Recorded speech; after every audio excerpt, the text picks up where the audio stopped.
আমি একটু ভয় পেয়ে গেছি, আমার আজকে মিটিং ছিল, কিছু গুরুত্বপূর্ণ সভা ছিল, তো সভা ছেড়ে বলছি আমাকে আজকে যেতেই হবে, কারণ আমার অত্যন্ত প্রিয় একজন মানুষ কবি হয়ে গেছে।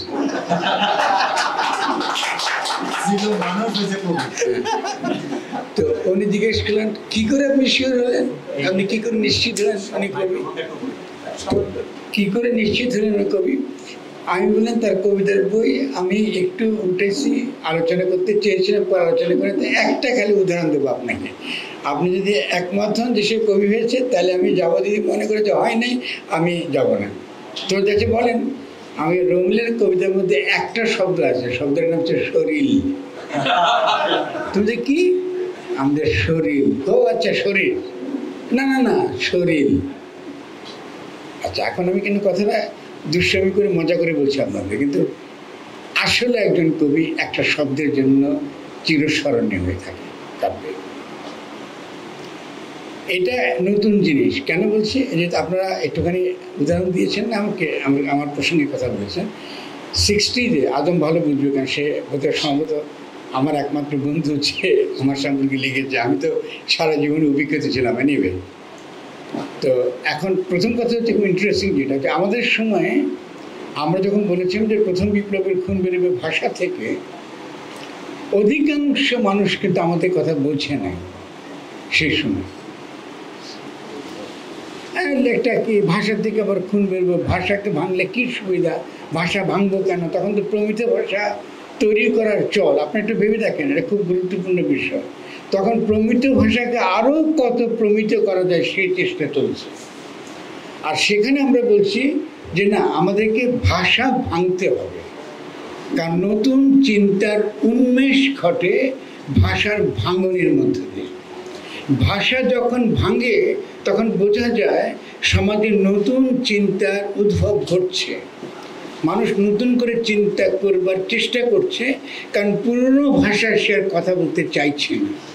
এটা ফেনোমেনোলজিক্যাল। আমরা যারা ভাষার ফেনোমেনোলজি, ভাষাকে যদি আমরা দেখি যে তার যে রূপান্তর এবং তার সঙ্গে ইতিহাসের যে রূপান্তর, এই দুটোকে যদি পাশাপাশি আমরা ধরি, তখন দেখবেন যে আসলে কিন্তু ভাষার পরিবর্তনটা রাজনৈতিক পরিবর্তন, বা উল্টেটা হতে পারে, ভাষার পরিবর্তন ঘটেছে আগে, তারপরে কিন্তু রাজনৈতিক পরিবর্তনটা কিন্তু ঘটে পড়ে।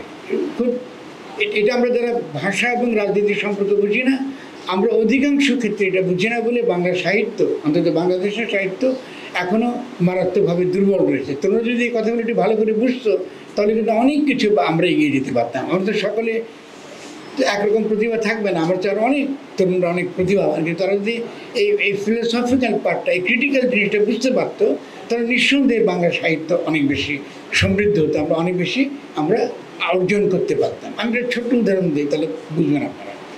বাংলা সাহিত্যে, মানে পূর্ব পাকিস্তানের সাহিত্যে সে সময়, আপনার বাংলাদেশের আগের কথা বলছি, যখন আল মাহমুদ কাবিন শব্দটা ব্যবহার করল, আপনাদের যারা কম বয়স, আপনারা কিন্তু আমার কথা বুঝবেন কম, আমি 60 দশকের কথা বলছি, যখন কাবিন তার সোনালী কাবিন বেরোয়। সোনালী কাবিন ওই নামে আছে, আর ভেতর যে একটা জায়গা আছে, আর বাকি সবই রোমান্টিক কবিতা। আমার কবিতা না, কিন্তু আমাকে আবার খারাপভাবে লিখবে না, আল মাহমুদ শক্তিশালী কবি, সন্দেহ নাই, কিন্তু বাংলা কবিতার ইতিহাসে এটা নতুন কিছু না। মানে তার চেয়ে অনেক রোমান্টিক কবিতার শক্তি লিখেছে, তার সমসাময়িক অনেক রোমান্টিক কবিতা, বুদ্ধদেব বসুর কবিতা তো আছে, আর জীবনানন্দ তো আছেন। কিন্তু কাবিন শব্দটা ছিল একটা হোঁচট খাওয়ার মতো ব্যাপার, দুই বঙ্গে এটা একটা থাপ্পড় দেওয়ার মতো ব্যাপার, যে এই দেশে বাঙালি মুসলমান নামে একটা গোষ্ঠী আছে এবং তাদের ভাষা ভিন্ন, এবং এই ভাষায় কাবিন বলে একটা শব্দ আছে। এটা পশ্চিম বাংলার 99.9% সাহিত্যিক জানে না, শব্দের মানুষও জানে না। অবশ্য এখন বাঙালিরা খুব ভালো জানে কিনা আমি জানি না কাবিন কথাটা মানে কি। তো কাবিনটা ব্যাখ্যা হচ্ছে, এই কাবিনটা যেমন প্রেমিকার সঙ্গে, এই কাবিনটা কিন্তু আল্লাহর সঙ্গে হয়, আখ বলি আমরা, বলি না, যে ইব্রাহিম নিয়ে যাচ্ছে তার সন্তানকে কি পোড়া কোরবানি করার জন্য, বাইবেল এরকম আছে। এখন এই যে কোরবানি দেবার যেটা, এটা কিন্তু আক্ত, কিন্তু সম্পর্ক করা আক্ত থেকে কিন্তু পরবর্তীকালে যে বিয়ের কথা বলি ওগুলো আক্ত থেকে শব্দটা এসছে, বন্ধন, সম্পর্ক তৈরি করা, সম্বন্ধ তৈরি করা, কাবিন সম্বন্ধ তৈরি করা। কেমন? তাহলে এই যে ছোট্ট একটা শব্দের কথা বললাম, আর যদি আলমাদের পুরো কবিতা পড়েন আপনি যদি দেখবেন যে পুরো কবিতার মধ্যে আধুনিক বাংলা প্রেমের কবিতারই কন্টিনিউশন, নতুন কিছু না, কিন্তু শব্দটা সাংঘাতিক রকম আপনার বিপ্লবাত্মক। তো একই কথার সূত্র ধরে যদি আমি আলমামের সম্পর্কে আমার থিসিস ঠিক হয়, তাহলে শরীর সম্পর্কে আমার থিসিসটা সঠিক হতে বাধ্য। মানে যদি আল মাহমুদের কাবিন ব্যবহারটা যদি, যে ব্যাখ্যা আমি দিলাম আপনি যদি গ্রহণ করেন, তাহলে শরীর সম্পর্কেও আমি যে বক্তব্য দিচ্ছি এটা কিন্তু সঠিক হতে বাধ্য। এখন কবি যখন লেখে কোনো একটা কবিতা, বা আমি যদি যেটা কবিতা লিখি কিছুটা বুঝতে পারি প্রক্রিয়াটা, তখন স্বভাবতই বিষয়টা সবসময় মুখ্য থাকে, এটা সত্যি নয়। যে বিষয় নিয়ে লিখছি একটা একটা একটা মোটামুটি একটা বিষয় হাজির করা কাব্যে, এটা খুব গুরুত্বপূর্ণ বিষয় না। যে কোনো অলঙ্কার, রস, এটা কাব্য বিচার একটা গুরুত্বপূর্ণ দিক।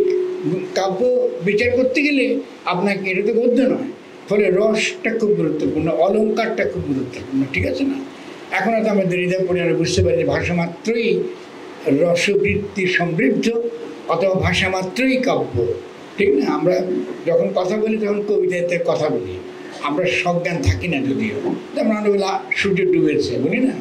আপনারা তো বলেন যে সূর্য ডুবে গেছে, এখন দেখেন বলি না, শব্দটা কি বলি? ডুবেছে। সূর্য কি ডুবে? সূর্য ডুবে না, এটা তো আসলে কাব্য। আপনি এটা প্রতীক ব্যবহার করছেন, ডুবে গেছে। তাহলে ভাষা মাত্রই কাব্য, এটা আমরা দাঁড়িয়ে পরে আমরা কিছুটা বুঝেছি, পাশ্চাত্য হয়ে আবার বিদেশ হয়ে। তার আগে কিন্তু আমাদের এখানে ছিল, আমাদের এখানে যারা অলঙ্কারিকরা ছিলেন স্পেশালি সংস্কৃত কাব্যে, তারা কিন্তু বারবারই বলেছেন অলঙ্কারই কিন্তু ভাষার মূল চরিত্র। ভাষা নিজেকে প্রকাশ করে তথাকথিত গুপ্ত নিহিত অর্থ দ্বারা না, অলঙ্কার দ্বারাও বটে। তার রস সৃষ্টির মধ্যে সে অর্থ প্রকাশ করে। কারণ গ্রামে দেখবেন একটা গ্রামের মেয়েরা, এটার মধ্যে আগেও বলেছি, আপনারা আমাকে শুনেছেন, কিন্তু এই আজকে এটা প্রাসঙ্গিক।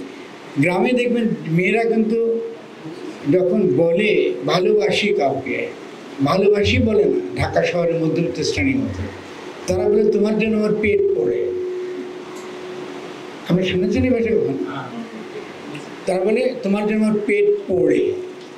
কেন সেটা বলে? কারণ সে আপনার মতো আধুনিক হয়নি, তার মধ্যে ডেকার্তের দেহ এবং শরীরের পার্থক্য হয়নি এখন। সে কিন্তু দেহ দ্বারা উপলব্ধি করে। আমি মন দ্বারা করি বটে, বুঝি এখন আধুনিক মানুষ, কিন্তু ও দেহ দ্বারাই বুঝে একটা বিচ্ছেদ ঘটেছে, যার জন্য আমার এই বিরহ ব্যাপারটা, এটা কিন্তু আমার দেহ কেন্দ্রিক। এই দেহে মন আছে, মনটা দেহ থেকে আলাদা কিছু না। শ্রীমতী রাধিকাও যখন কি বিচ্ছেদে ভুগতেন, সেই কবিতাটা, রূপ লাগে আঁকে জুড়ে গুণে মনোভর, প্রতি অঙ্গ লাগে কাঁদে প্রতি অঙ্গ। এটা কিন্তু বাংলা, এটাই কিন্তু সত্যিকারের বাংলা। আর এখন আপনারা যেটাকে বাংলা বলেন, এই বাংলা কিন্তু বাংলা না, এটা পশ্চিমা একটা দূষিত জিনিস। এটা অনেক বেশি পরিবর্তিত বাংলা, মডার্ন, যেটাকে আমরা আধুনিকতা বলি। রূপ লাগে আঁকি ছড়ে গুণে মনোভর, প্রতি অঙ্গ লাগে কাঁদে প্রতি অঙ্গ। এই যে দেহের কথাটা বলতে পারা সহজ সাবলীলভাবে, এই প্রকাশটা একই সঙ্গে মনের প্রকাশও বটে।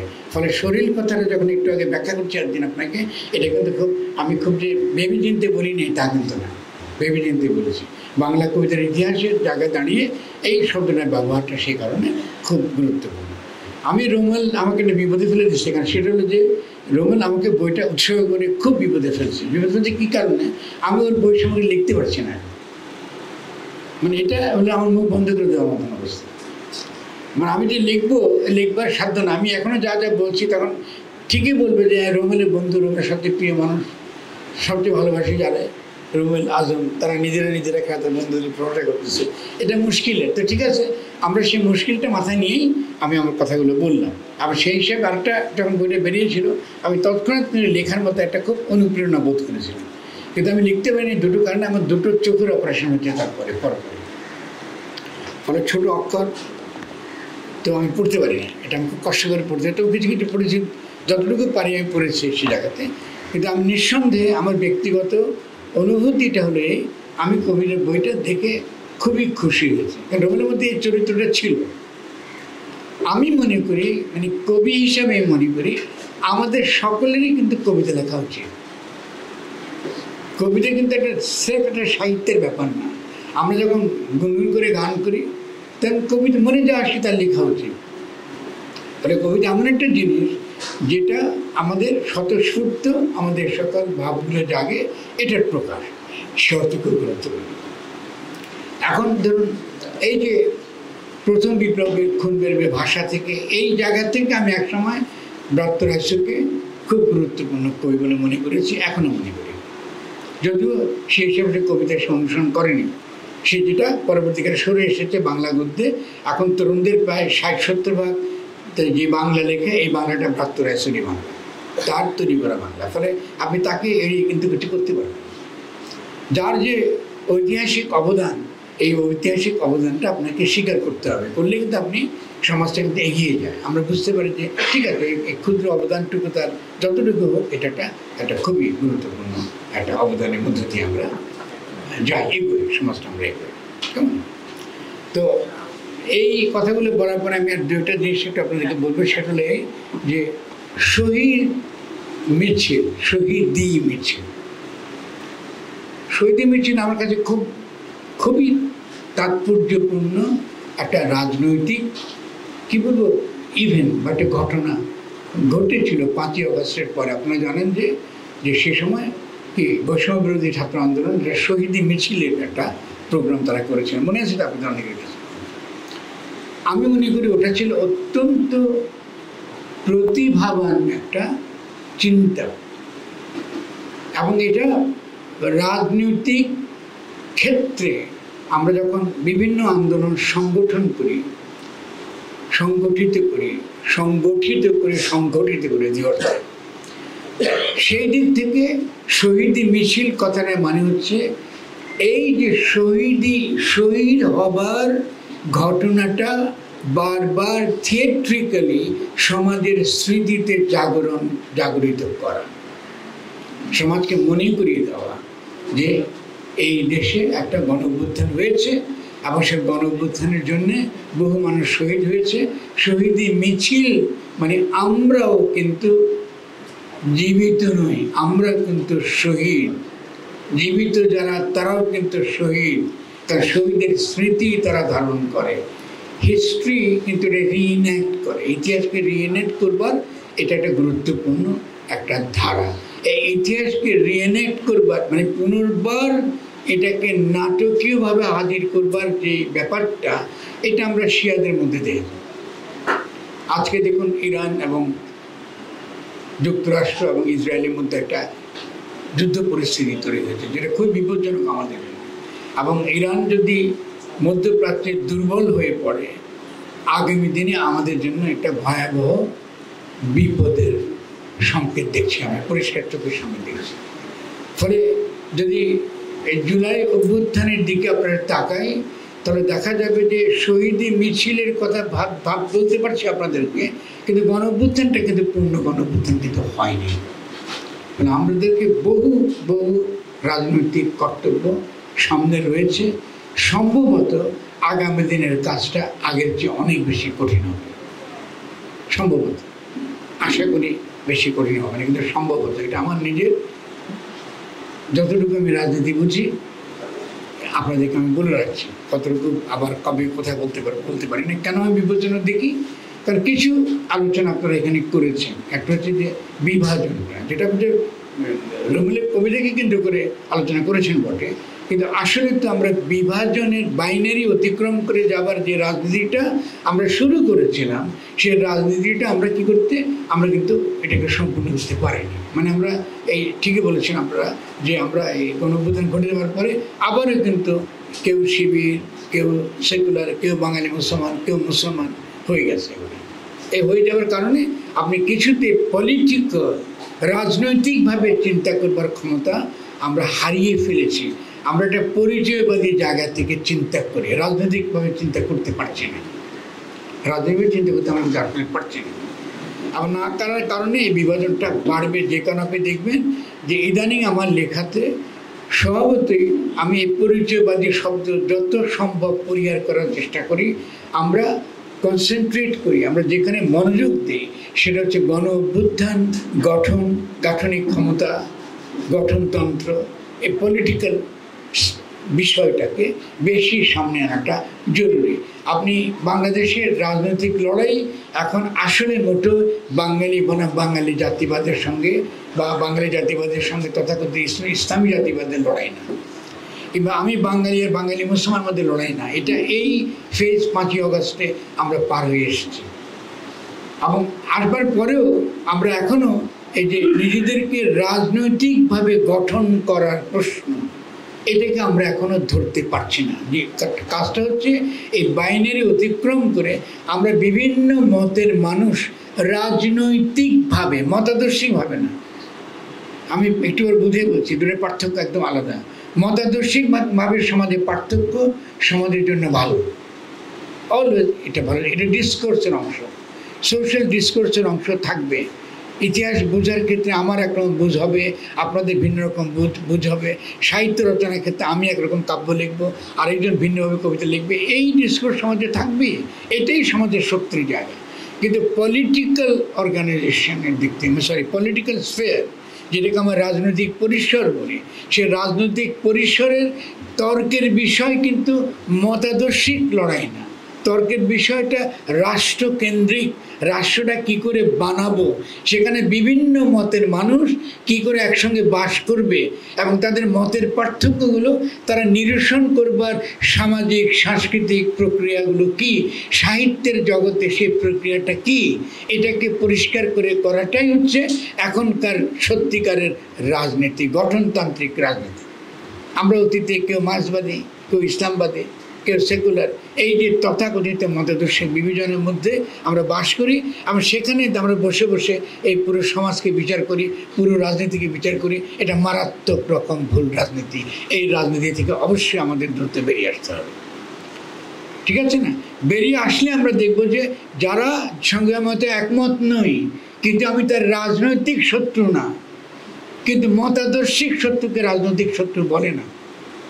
আমার সঙ্গে মতের পার্থক্য, এখন থেকে বাংলাদেশ অদ্ভুত দেশ যেখানে কারোর সঙ্গে মতের পার্থক্য হলে একসঙ্গে বসে কথা বলতে পারেন না। তো মতাদর্শিক পার্থক্যকে রাজনৈতিক পার্থক্য বলে না। মতাদর্শিক পার্থক্যকে নিরসন করবার জন্যে রাজনৈতিক জনগোষ্ঠীর ধারণাটা আমি দীর্ঘদিন থেকে বারবার বলছি। তো এই কথা প্রসঙ্গে আমি আজমকে একটু আশ্বস্ত করতে চাই যে আমি এবং আজম একই কথা বলছি।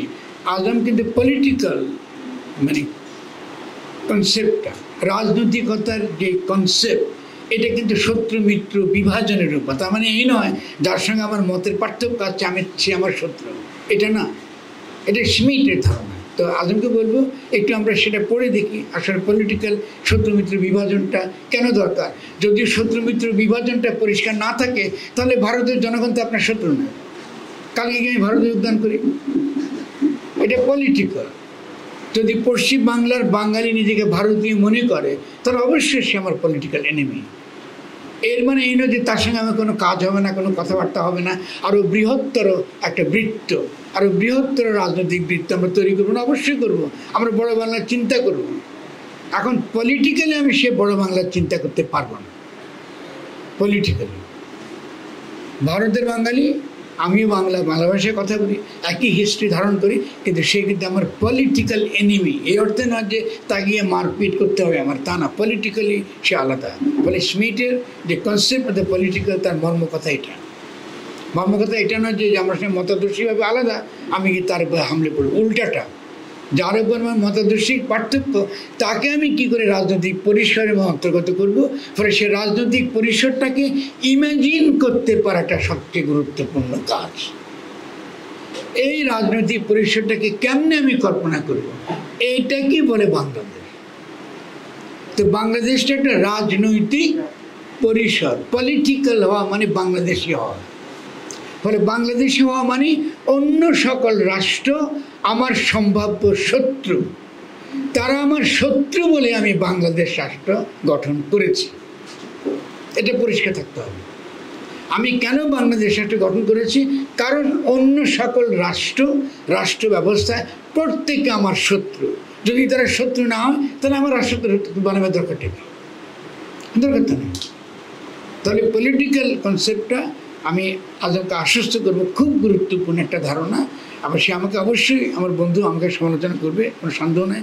আমরা পরস্পরের সঙ্গে কথা বলব, এই ব্যাপারটা নিরসন হয়ে যাওয়া দরকার। এটার সঙ্গে কোনো মতাদর্শিক ভেদ, কোনো পার্থক্য নেই। একটা সবচেয়ে আমার ঘোর বিরোধী মতাদর্শিকভাবে তার সঙ্গে আমি বসতে এক পায়ে খাড়া। এবং আমি এর আগে প্রমাণ করেছি, হেফাজতি যারা বা তথাকথিত ইসলামিক বলুন কি তথাকথিত সনাতন ধর্মাবলম্বী বলুন, আস্তিক বলুন নাস্তিক বলুন, আমার কাছে কেউই আমার শত্রু না, কেউই কিন্তু আমার পলিটিক্যাল এনিমি না। তারা প্রত্যেকে আমার রাজনৈতিক পরিসরের অন্তর্গত। ফলে তার সঙ্গে আমার একটা বাহাস, তার সঙ্গে আমার কথা বলার একটা সম্পর্ক তৈরি করাটাই আমার রাজনীতি। যখনই আমি সম্পর্কটা তৈরি করতে পারবো তখনই বাংলাদেশ শক্তিশালী হবে, পলিটিক্যালি শক্তিশালী হবে। কেমন হবে? এখন স্মিথের এই ধারণাটা যদি আপনারা একটু বুঝতে পারেন তাহলে দেখবেন যে আমাদের আজকে আলোচনার জন্য আপনার একটা প্রাসঙ্গিক সে জিনিসটা আসবে। কী আলোচনা? প্রাসঙ্গিকটা কী আসবে? খুব গুরুত্বপূর্ণ ব্যাপারটা এখন আমি বলতেছি আপনাদেরকে।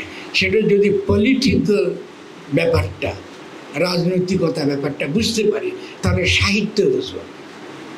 এটা খুব ইন্টারেস্টিং। যদি আমি রাজনৈতিকতা না বুঝি তাহলে সাহিত্য বুঝবো না। সাহিত্যের ভূমিকাটা কী? সাহিত্য কী কাজ করে? সাহিত্য দুটো কাজ করতে পারে।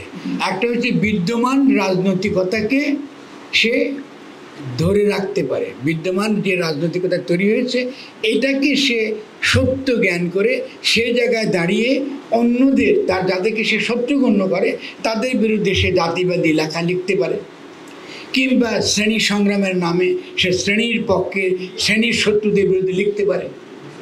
ফলে পলিটিক্যাল সাহিত্য থাকতে পারে যে সাহিত্য অনুমান করে তার শত্রুকে, কিন্তু সেই শত্রুরা পলিটিক্যাল শত্রু হবে এমন কোনো কথা না।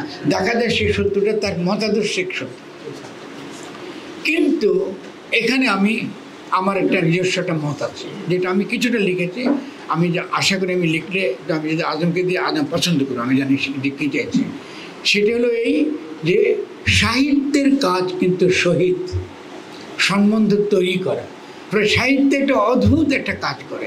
সে কিন্তু এই পলিটিক্যালিটি বা যেটাকে আমি রাজনৈতিকতা বলি, সেই সীমানা যে সে তৈরি করে, এই সীমানা সে কিন্তু নিত্য ভাঙে। সাহিত্যের কাজ কিন্তু ভেঙে দেওয়া, সাহিত্য কিন্তু ভাঙতে থাকে। আমি যখন টলস্টয়ের কবিতা পড়ি বা গল্প পড়ি, উপন্যাস পড়ি, কি দস্তয়েভস্কি পড়ি, আমি কিন্তু সেদের রুশ রাষ্ট্রের নাগরিক এভাবে কিন্তু পড়ছি না। আমি যদি আজকে পশ্চিমবাংলায় কোনো কবির কবিতা পড়ি, সে কিন্তু ভারতীয়, এটা পড়ে কিন্তু কবিতা পড়ি না। ফলে সাহিত্য চরিত্রের দিক থেকে অরাজনৈতিক এই অর্থে। কোন অর্থে? যেহেতু পলিটিক্যাল রাজনৈতিকতা বলে একটা ব্যাপার আছে, সেটা আলাদা, তার পরিসরটা আলাদা। সাহিত্য কিন্তু এই রাজনৈতিকের সীমানাটা ভেঙে দেয়। সাহিত্যের কাজই হতে ভেঙে দাও যে তুমি যে সীমানাটা বানিয়েছ দেশকাল পাত্রে, একটা বিশেষ সময়, একটা বিশেষ মুহূর্তে, ইতিহাসে একটা বিশেষ কালে আপনি বানিয়েছেন, এটা সাহিত্য ভেঙে দেয়। এবং যেহেতু সাহিত্য এটা ভেঙে দেয় এবং এটা মনে প্রাণে বিশ্বাস করি, এই জন্য আমি এটা পত্রিকাও আমি কি সম্বোধনা করি, তার নাম হচ্ছে বড় বাংলা প্রতিপক্ষ। বাংলা ভাষায় যারা লেখে, আপনি কোন দেশে আছেন, আপনি পলিটিক্যালি আপনি কোন দেশের প্রতি আপনার আনুগত্য, কার পাসপোর্ট আপনি ধারণ করেন, এটা আমার কাছে ইররেলিভেন্ট। আমার কাছে রেলিভেন্সটা হচ্ছে বাংলা সাহিত্যের মধ্য দিয়ে আপনি নতুন সম্বন্ধ তৈরি করতে চান কিনা। যদি তৈরি করতে চান আপনি লিখবেন। আবার সে নতুন সম্বন্ধ তৈরি করার ক্ষেত্রে আমাদের মূল প্রশ্নটা কি? মূল প্রশ্ন হচ্ছে আধুনিক জাতিবাদ, সেটা বাঙালি জাতিবাদ হতে পারে, ইসলামী জাতিবাদ হতে পারে, হিন্দুত্ববাদ হতে পারে, সকল আধুনিক জাতিবাদের বিরুদ্ধে আরও বৃহত্তর একটা পরিসরে আমাদেরকে কল্পনা করা। সে বৃহত্তর পরিসরটা এই যে তিনটা নদীর মোহনায় একটা বিশাল সভ্যতা গড়ে উঠেছে, যেটা বিভিন্ন ঐতিহাসিক কারণে বিক্ষিপ্ত, বিচ্ছিন্ন, খণ্ড বিখণ্ড হয়ে গেছে। কিন্তু আমরা এই বিচ্ছিন্ন বিখণ্ড হয়ে আমরা এক একজন এক এক দিকে ছিটকে পড়ে আছি। অথচ আমরা বাংলা ভাষায় কথা বলি, বাংলা ভাষায় কথা বলা সত্ত্বেও আরেকটা বাঙালি আমাদের ওই পাশে, এই কিছুদিন আগে সে আমার সঙ্গে ছিল, সে এখন আমার ভাষা বোঝে না। সে আমি কাকে খালা বলি বুঝে না। সে আমি কাকে ফুফু বলে বুঝে না, এই ভাষায় সে জানে, ঠিক আছে না? আমি যদি ওয়াকিবহাল লিখি, এটা আরবি শব্দ ঠিকই, সে আমাকে মারতে আসে, এই ব্যাটা বাংলা ভাষাকে নষ্ট করে ফেলতেছে। আমি যখন আরবি ফার্সির সাথে ব্যবহার করি, সে মনে করে এই মুসলমানদের ভাষা। কিন্তু এই কিছুদিন আগে এই যে যখন মোগলরা ছিল, সুলতানরা যখন ক্ষমতা ছিল, আমরা আরবি ফার্সির সাথে ব্যবহার করতাম, আমাদের বাংলা ভাষায় প্রচুর আছে। এটা একটা সংস্কৃতায়ন হয়েছে। এই যে সংস্কৃতায়নের যে পদ্ধতি, এটাকে কিন্তু প্রমিত ভাষা বলা হয় বাংলা ভাষা, আমাদের এখনকার যেটা আমরা চর্চা করি। তো খেয়াল করেন, সাহিত্য এবং রাজনীতির সম্পর্ক অত্যন্ত ঘনিষ্ঠ। আবার একই সঙ্গে সাহিত্য রাজনীতির সীমা, রাজনীতির যে সীমা, যে বাউন্ডারি, এটাকে ভেঙে দেয়। এবং এই কাজটা কবিতা করে খুব তাড়াতাড়ি। নিঃসন্দেহে যে কোনো সাহিত্য মাত্রই সম্বন্ধ তৈরি করে, কিন্তু কবিতা কিন্তু খুব দ্রুত ভেঙে করে। কারণ কবিতা সবসময় চেষ্টা করে একটা সার্বজনীন একটা ব্যাপারকে ধরবার, সার্বজনীন একটা কিছুকে ধরবার সে চেষ্টা করে। এখান থেকে এইটা যদি বুঝতে পারি, তাহলে অধরা শব্দটা তাড়াতাড়ি বুঝবে। অধরা, যাকে আমি ধরতে চাই কিন্তু ধরা যাচ্ছে না, আমি ধরতে চাই ধরা যাচ্ছে না, কি না ধরতে পারছি, একেবারে পারছি না তা না, কিন্তু তারপরে সে অধরা থেকে যায়। তার ওই অধরা পরিসর না থাকলে মানুষের সঙ্গে মানুষের সাহিত্য করবার, সম্বন্ধ তৈরি করবার যে প্রণোদন, যে উৎসাহ, এটা কিন্তু সে হারিয়ে ফেলে। কারণ অধরা তো আছে। আমি রবীন্দ্রনাথ তুমি তুমি করে এই অধরাকে ধরবার প্রাণপণ চেষ্টা করি। রবীন্দ্রনাথ প্রত্যেকটা গানে তুমি বলে একটা ব্যাপার আছে। এই তুমিটা কেড়ে ভাই, তাকে সে ধরার চেষ্টা করছে। তাকে ধরবার চেষ্টা করার মধ্য দিয়ে সে যে গান লিখেছে, যে সাহিত্য করেছে, তার মধ্যে আমি সে সার্বজনীনতা আবিষ্কার করি। যে সার্বজনীনতা আবিষ্কারের মধ্য দিয়ে কিন্তু রাজনৈতিক সীমানা আপনার ভেঙে যায়, রাজনৈতিক সীমানা আর সেই পুরনো রাজনৈতিক বাউন্ডারি সে ধরে রাখতে পারে না। আপনি খেয়াল করেন যে কারণে রবীন্দ্রনাথের গান আমরা চাই বা না চাই, আমরা 71 সালে আমাদের জাতীয় সঙ্গীত হয়েছে। এখন আরেকটা শক্তি বাংলাদেশে, যারা রবীন্দ্রনাথকে বাদ দিতে চায়, সব কিছু থেকে বাদ দিতে চায়, যেহেতু সাহিত্য সম্পর্কে উপলব্ধি, সাহিত্য বিচার করবার ক্ষমতা বাংলাদেশে আমরা যথেষ্ট পরিমাণ আমরা তৈরি করিনি। ফলে রবীন্দ্রনাথকে বদলাতে পারে, কোনো সমস্যা নেই, বদলাতেই পারে, কিন্তু ভালো যুক্তি থাকতে হবে। রবীন্দ্রনাথকেই বদলাতে চাই কেন? চাই যেহেতু রবীন্দ্রনাথ হিন্দু, আর কোনো কারণ নেই। কিন্তু রবীন্দ্রনাথ আমার ইতিহাসের অংশ, আমি তো তাকে অর্জন করেছি লড়াই করে, সংগ্রাম করে, ঠিক আছে? এখন রবীন্দ্রনাথ যদি হিন্দু হয় তো ঠিক আছে, উনি খুবই হিন্দু, বুঝতে পারলাম। তাহলে নজরুল কি? উনি তো জন্মসূত্রে মুসলিম। রবীন্দ্রনাথকে শ্যামার সঙ্গীত লেখেন নাই, নজরুল কি কীর্তন লেখেন নাই? তো রবীন্দ্রনাথ তো শ্যামার সঙ্গীত বা কীর্তন তো লেখেন, কীর্তন লিখেছেন, শ্যামার সঙ্গীত লেখেন। তিনি তো ব্রাহ্ম ছিলেন। ব্রাহ্ম মানে যে 95% মুসলমান ছিলেন, একত্ববাদী না, ডেফিনেটলি ভালো না। আমি সিরিয়াসলি বলতেছি, আপনি সেই সময় ব্রাহ্ম যে মুভমেন্টটা, এটা ইসলাম দ্বারা প্রভাবিত একটা আন্দোলন, ভাই ভুলে যাবেন না, এটা হিস্ট্রি আমাদের। রবীন্দ্রনাথ 95% মুসলমানই ছিলেন। তাহলে আপনি এই 95 যে মুসলমান, সে আমার চেয়ে বেশি মুসলমান। তার প্রত্যেকটা জায়গায় আপনি কবিতা পড়বেন, গান শুনবেন, দেন এসেন্সিয়ালি ওখানে দু একটা আরবি ফার্সি বসা দিলে উনি রুমি হয়ে যেতেন, ঠিক না? ফলে এই যারা সাহিত্য সম্পর্কে অজ্ঞতার কারণে রবীন্দ্র বিরোধী প্রতিক্রিয়াশীল যাদের, তারা অবশ্যই সাহিত্যের জায়গা থেকে সমালোচনাটা করতে হবে। সেই কারণে আমি মনে করি এই যে রমিলের কবিতার মধ্যে আমি সেই ইঙ্গিতগুলো পাই। রমিল যদি আমাকে ডেফিনেটলি আমাকে অমন করে, গুরু বলে কি ভাই বলে, জানি না কি তার মনে মধ্যে আসছে, ওই জানি বলতে পারবো না। নিঃসন্দেহে আমি ওকে অসম্ভব ভালোবাসি এবং রুমেল আমাকে অসম্ভব ভালোবাসি। আমার সবচেয়ে জীবনের সংকটময় মুহূর্তে যারা আমার একেবারে ঘনিষ্ঠভাবে ছিল, আমাকে যারা বুঝে, আমার হেন কোনো গোপন জীবন না যেটা তারা জানে না, তার মধ্যে রুমেল একজন, এবং অবশ্যই আজমও তার সঙ্গে যুক্ত। আরও অনেকে আপনারা আছেন আমার সঙ্গে একদম ঘনিষ্ঠ হয়। আমার কিছু এমন কিচ্ছু নাই আমার যেটা গুপ্ত, nothing, everything is very open. কিন্তু সাহিত্যের ব্যাপারটা, রাজনীতির ব্যাপারটা, এটা আমাদের একটা লম্বা একটা জার্নি। মানে রুমেলের একটা সবচেয়ে বড় একটা বলবো যে তার আমার সঙ্গে তার সম্পর্কে সবচেয়ে গুরুত্বপূর্ণ দিকটা হচ্ছে এই লম্বা জার্নিটা অনেকগুলো আপনার উত্থান পতন, অনেকগুলো ক্ষত, অনেকগুলো আমরা আমাদের ঘনিষ্ঠ বন্ধু অনেকেরই নানান রকম আচরণের মধ্য দিয়েও কিন্তু আমরা এই জার্নিটা আমরা করতে পেরেছি। এবং আমি অত্যন্ত খুশি যে এই বন্ধুত্বটার একটা বড় অবদানটা হলো বাংলাদেশের রাজনীতিতেও আমাদের ভালো মন্দ আমাদের একটা কণ্ঠস্বর হাজির আছে, এটা হাজির আছে। আপনারা হয়তো এটা বুঝতে পারেন। এবং এর সঙ্গে আমি আজম, আপনারা যারা আজকে এখানে যারা বসে, আমরা সকলে বন্ধুরাই বসছি, এখানে আপনারা যারা এসেছেন আমরা সকলে বন্ধুরা আছি, আমরা এই বৃহত্তর বৃত্তির মধ্যে একটা অন্তর্গত। ফলে রুমিলের কবিতা গ্রন্থ আমাদের অত্যন্ত ভালোবাসার জিনিস। এবং আমি একজন বাংলাদেশের কবি হিসেবে রুমিলকে কবি বলে আজকে স্বীকৃতি দিচ্ছি।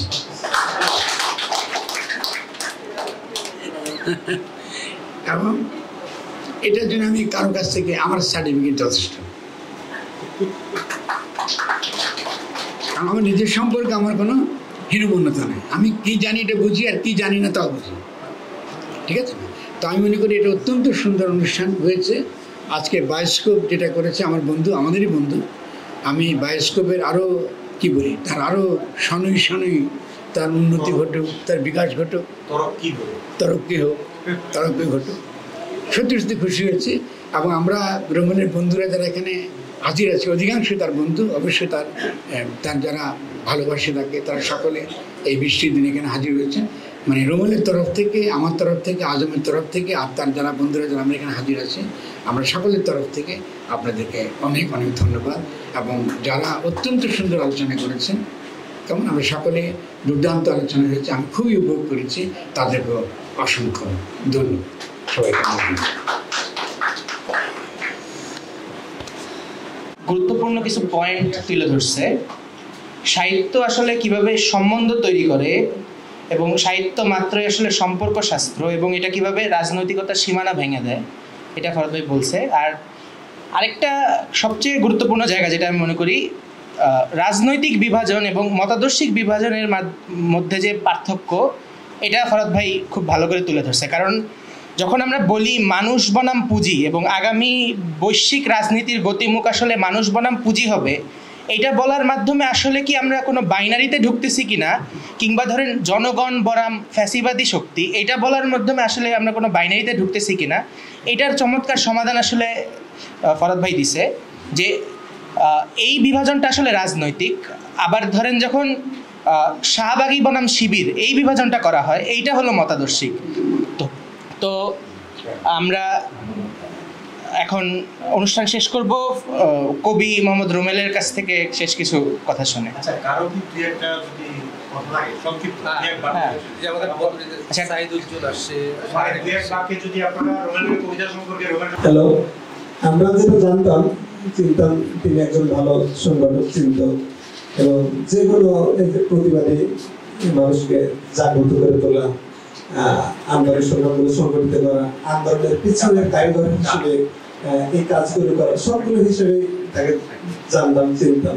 আজকে নতুন একটা জায়গায় আমাদের গুরুজি ফরহাদ ভাই স্বীকৃতি দিলেন যে কবি হিসেবে। আমি মজারে বলছিলাম এটা একটা কি আমাদের আমার কিনা, তাকে কি আবার এই মাঠ পর্যায় থেকে এই জায়গায় আবার সংকুচিত করে আবার ঘরের মধ্যে আবদ্ধ করবে কিনা। তা আমরা প্রত্যাশা করবো যে জায়গায় তিনি কাজ করুক, বিচরণ করুক, মানুষের এবং দেশের হয়েই কাজ করবেন। তিনি যে কথাই উচ্চারণ করুন, যেখানেই করুন, মানুষের পক্ষে এবং দেশের পক্ষে থাকবে, এইটুকুই। ধন্যবাদ।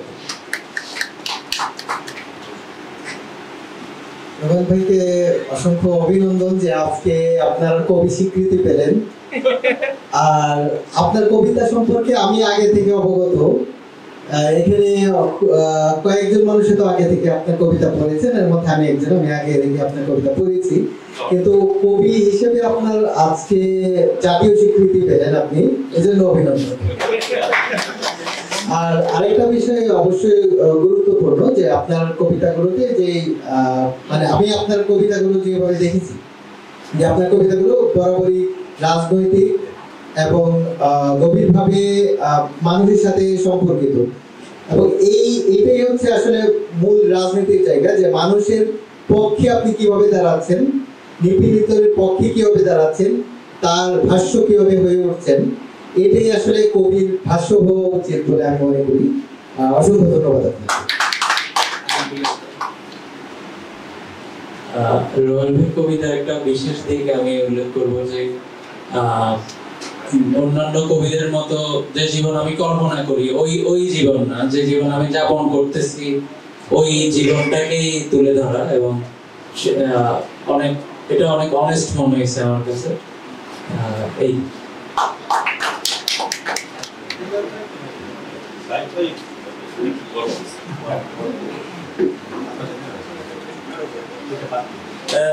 ধন্যবাদ রুবেল ভাইকে, আজকে আমরা কবি হিসেবে পেলাম। তো রুবেল ভাইয়ের সাথে আমারও দীর্ঘদিনের পথ চলা। তো কবিতাগুলো আসলে আমি পড়ছি যখন আমরা অন্য ভাষায় সম্পাদনা করা হয়, তখনই কিছু কবিতা পড়া হয়েছে। একটা জিনিস আমার কাছে অদ্ভুত লাগছে যে আমরা আসলে ওই শাহবাগ আন্দোলনের পর থেকে আমরা যখন আওয়ামী ফ্যাসিজমে একটা উত্থান দেখলাম, তখন মানে হাতে গোনা কিছু মানুষ আসলে ওই কবিতায় রাজনীতি নিয়ে আসা বা ওই ফ্যাসিজমের যে বিরোধিতার মধ্য দিয়ে হাজির হওয়া, ওইটা খুব কম সংখ্যক কবিরাই এই চিন্তাগুলো করছেন। আমরা খুব হাতে গোনা 4-5 জন কবি পাবো বাংলাদেশে ওইরকম লেখেন নেই। তো কিছু কবিতা এখানে যে অভ্যুত্থানের সময়ের যে কিভাবে অভ্যুত্থান হবে ওইটা নিয়ে একটা খুব দুর্দান্ত কবিতা আছে। আমার সবাক লাগে যে ওই চিন্তাটা উনি মানে প্রায় 13-14 সালে ওই সময় চিন্তাটা করছেন যে অভ্যুত্থান এইভাবে আমরা অভ্যুত্থান করবো। তো এটা একটা কবির মানে কল্পনার যে শক্তি, সেটা আমি দেখতে পাইছি আর কি। তো আশা করি রুবেল ভাই আরো মানে আমি নিজে যেহেতু কবিতা লিখি, আমাদের সামনে আরো চ্যালেঞ্জ হিসেবে হাজির হবেন, কবিতা নিয়মিত লিখবেন, সেই আশাবাদ করতেছি এবং আপনার জন্য দোয়া করছি। ভালো থাকবেন। Thank you.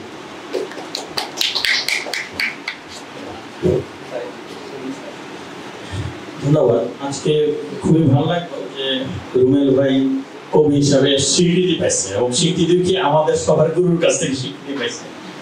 তো আজকে যখন এখানে আসলাম, আমার ভাই যখন রুবেল ভাই কবিতাগুলি আবৃত্তি করতেছিল, আমার একটা বিষয় মনে পড়ে গেল। ফরাদ ভাইয়ের সাথে আমার প্রথম দিনের যে দেখাটা, আমরা জোট ঘোষণা করবো, রাজনৈতিক জোট হিসেবে ঘোষণা করবো প্রায় 8-9টা দল মিলে। তো ফরাদ ভাই ছিল এটা চিফ গেস্ট। কেন ফরাদ ভাই চিফ গেস্ট ছিল? আমাদের চিন্তা ছিল যে আমরা তো আসলে কোনো দলের সাথে সম্পৃক্ত হবো না। বেশিরভাগ রাজনৈতিক জোটগুলি হয় হয়তো বিএনপি বা আওয়ামী লীগের বড় নেতাদেরকে আইনা চিফ গেস্ট করে। আমাদের ইচ্ছা ছিল যে আমরা যেহেতু কারোর সাথে যাব না, আমরা একটা ব্যতিক্রম ধর্মী পলিটিক্যাল প্ল্যাটফর্ম তৈরি করবো, আমরা এমন একজন লোককে আনতে চাই যিনি আসলে তাদের ধার ধারে না। তো সেইভাবেই ফরাদ ভাইকে দাওয়াত দেওয়া। তো দাওয়াত দেওয়ার পরে কেউ একজন হয়তো ফরাদ ভাইয়ের কানে কিছু দিচ্ছে যে না ওখানে যাওয়া যাবে না, মেবি অন্য অথবা কিছু একটা বসছে, আমি জানি না ঠিক। তো আগের দিন উনি হুট করে বললেন যে বা উনি অসুস্থ ছিলেন বা উনি আসতে পারবেন না। আমি তো একদম টেনশনে পড়ে গেলাম। তো খুব ভোরবেলা, আমি ফরাদ ভাইয়ের বাসাও চিনি না, যদিও ফরাদ ভাইয়ের পাশে রাস্তার উল্টা পাশে আমি 10 বছর থেকে আসছি, জাস্ট ওনার বাসার উল্টা পাশে।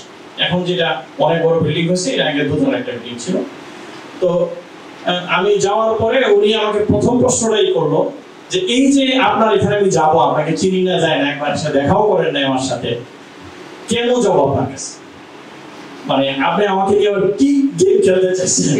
এখানে একটা ঘটনা ঘটছে যে জোট গঠনের আগেই কমপক্ষে 10টা পত্রিকার মধ্যে একটা নিউজ চলে আসছে যে আমি বিকল্প শক্তি তৈরি করতে চাচ্ছি।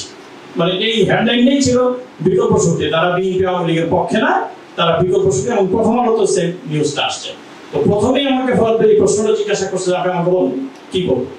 তো যখন ভাই কবিতা আবৃত্তি করতেছিল, মানে এই কথাগুলোই আমি আমার ভাষায় ফরাদ ভাইকে বলতেছিলাম। মানে আমার কাছে এই ওই সময় উনি যখন কবিতা আবৃত্তি করতেছিল, অনেক সময় আমার কান্না চলে আসতেছিল যে এটা আসলে এই বর্তমান পরিস্থিতির মনের কথাটাই রুবেল ভাই তুলে ধরছে।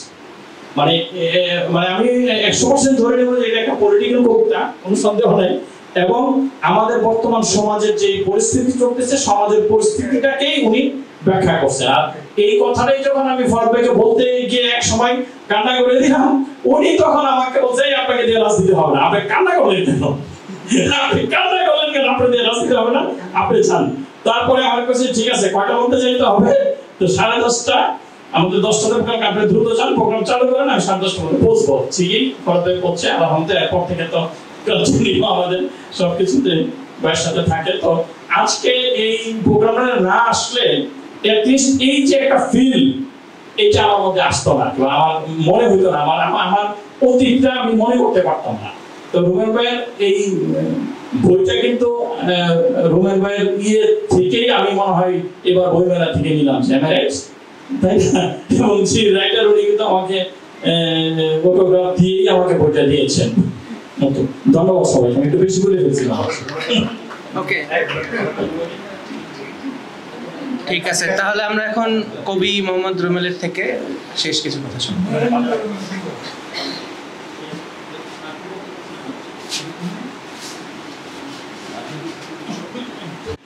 অনেক আলাপ তো হইলো। আজকের যেখানে আমার অনেকেই পরিচিত আমার বন্ধু এখানে আছেন, সবাইকে অভিনন্দন এবং বিশেষভাবে কৃতজ্ঞতা যারা আজকে আলোচক হিসেবে এখানে আসছেন। এটা আমার বইকে উছিলা করে একটা আলোচনা হয়েছে, বা বইটা বের হওয়া যেরকম বিস্ময়কর ছিল, আজকে আলোচনা আমার কাছে বিষয়। আমি এই বইটা বের হওয়ার পরে আমি বাড়িতে গেছিলাম, তো আমি 4-5 কপি নিয়ে গেছিলাম। তো আমার আব্বা ওইখান থেকে পড়ার পরে আমাকে একদিন ফোন দিয়েছে। নর্মালি আব্বা ফোন দেয় না, মোবাইল ব্যবহার করে না, তো আমার ফোন থেকে বলছে যে ওর সাথে কথা বলতে চাই। প্রথম রিভিউ পেয়েছি কিন্তু আমার আব্বার কাছ থেকে, এবং সে ডিটেল, এবং কোথায় যেন মনে হলো যে আব্বা মোটামুটি ধরতে পারছে আমার পুরা জার্নিটার মধ্যে যে কিছু ব্যাপার আছে ওগুলাতে সে লিঙ্ক করতে পারছে, বিশেষ করে কতগুলো পজিশন এবং ভাষার ব্যাপারটা সে খুব করছে, মার্ক করছে। তো এগুলো আমার জন্য খুব লাগতেছিল, মজা লাগতেছিল। তো আজকের আলোচনা আমাকে অনেক ধরনের কি বলা যায়, নিজে যখন লিখছি তখন তো আসলে বই বের করার জন্য বা কবিতা লিখতেছে, একটা আর্ট ফর্ম চর্চা করতেছে, ওইভাবে চিন্তা করি নাই। অনেকটা লড়াই সংগ্রামের মধ্যে, অনেক ভাবনার মধ্যে, সেটা রাজনৈতিক, বুদ্ধিবৃত্তিক বা নিজে নিজে যখন ভাবতেছিলাম সেগুলোকে একটা ধরনের লিখতে চেষ্টা করতেছিলাম। এর সাথে সোশ্যাল মিডিয়ার যেই প্র্যাকটিস সেটাও যুক্ত ছিল। তো ওইভাবেই আসলে ব্যাপারগুলি হয়েছে। তো 5ই আগস্ট না হইলে হয়তো এই বই আমি বের করতাম কিনা এটাও সন্দেহ, কারণ এর আগে বহুবার বহু বন্ধু আমাকে অনেকবার চাপ দিছে, অনেক উদ্যোগ নিছে, আমি আগ্রহ দেখাই নাই। হ্যাঁ, আমি বলছি না, বইটই বের করতে চাই না। তো 5ই আগস্ট হয়তো এই বই বের হওয়ার পিছনে একটা অন্যতম কারণ হিসেবে কাজ করছে। আর আজম ভাই যে বলছে যে বাইনারির কথা, আসলে এইটা তো অনেক লম্বা সময়ের, এখানে অনেকগুলো কবিতা আছে সেই 12 সাল থেকে থেকে পর্যন্ত। তো বেশিরভাগ কবিতার মধ্যেই কিন্তু আসলে তাৎক্ষণিকভাবে আমরা যে তর্কগুলির মধ্যে ছিলাম সমাজে, মানে এই তর্কগুলো হয়তো চেঞ্জ হয়ে গেছে সময়ে সময়ে। তো ওইগুলার একটা রিফ্লেকশন আছে সমাজে, যে নানা ধরনের তর্ক চলতেছে, আমরা নানা ধরনের স্ট্রাগল করতেছি, শাহবাগে মুভমেন্ট হচ্ছে সেটার ক্রিটিক করতেছি, তারপরে আরও নানা ধরনের ঘটনা ঘটতেছে সেগুলোর ক্রিটিক করতেছি। এইটার প্রেক্ষিতেই কিন্তু কবিতাগুলির পিছনে অনেক কবিতা আছে। বা আপনি এটা যখন আমি ফেসবুকে লিখতাম, মানে প্রকাশ করছি, প্রত্যেকটা কবিতা ফেসবুকে প্রকাশ করা আছে, তখন প্রচুর তর্ক বা প্রচুর কমেন্ট ছিল বা ইনবক্সে আলাপ ছিল, সেগুলো তো আর নাই। তো এগুলো সবগুলাই কিন্তু এই বই প্রকাশের মধ্যে ওগুলো আসলে নাই হয়ে গেছে, সুতরাং কনটেক্সটটা এখানে মিসিং আছে। তো ওইটাও একটা ব্যাপার। তো সবাইকে ধন্যবাদ। আর আমি বেশি আলাপ করতে, মানে কথা বলতে চাই না আজকে, অনেক সময় গেছে। সবাই ভালো থাকবেন, আবার দেখা হবে।